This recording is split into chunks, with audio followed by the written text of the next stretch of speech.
Goeiedag en baie welkom weer by ons oordenking. Dankie dat jy ingeskakel het en hierdie week saam met ons volg. Ons is besig hierdie week om te praat oor die spel van die lewe. Dat ons almal besig is met 'n wedloop, 'n geestelike wedloop en dat ons hierdie wedloop moet voltooi, soos goeie disippels van Jesus.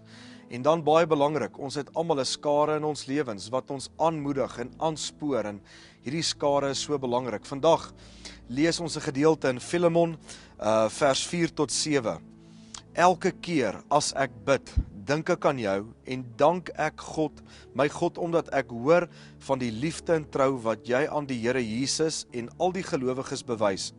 My bede is dat die gemeenskap wat jy deur die geloof met ons het, jou dieper insig sal gee in al die goeie dinge wat ons vir Christus kan doen. Jou liefde het vir my groot vreugde en bemoediging gebring, omdat jy, broer, die harte van die gelowiges verkoop het. Paulus skryf hier in Filemon, en hy sê vir Filemon dankie vir sy ondersteuning, vir sy gebede, hy sê dit verkoop hom. En vandag, ek dink belangrik, die vraag wat ek jou vandag wil vra is, vir wie bid jy tans? Wie is daar waarvoor jy elke dag bid? En miskien 'n belangriker vraag, watter mense is daar wat daagliks vir jou bid? Is daar mense in jou lewe wat elke dag ook vir jou bid? Wat deel is van jou skare, wat jou ondersteun geestelik, wat jou hart verkoop? Ek dink is so belangrik om mense in ons lewens te hê wat daagliks vir ons bid. Om 'n naamlys dalk te hê van 4 of 5 mense wat jy weet, hier's medegelowiges, hier's vriende, hier's familie, wat daagliks vir my bid. En dan ook belangrik, ek het 4 of 5 name, vir wie ek elke dag bid. En ek bid dat die Here hulle verkoop en hulle versterk en met hulle ook sal wees. So vandag wil ek jou vra, het jy 'n paar name vir wie jy bid? Vir wie jy elke dag opdra aan die Here? En is daar mense wat vir jou bid?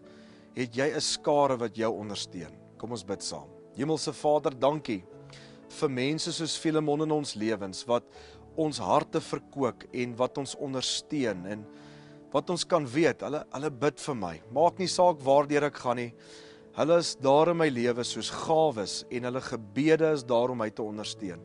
Maar ook belangrik, ek het mense vir wie ek bid, medegelowiges, familie, vriende, wat ek elke dag opdra aan die Here.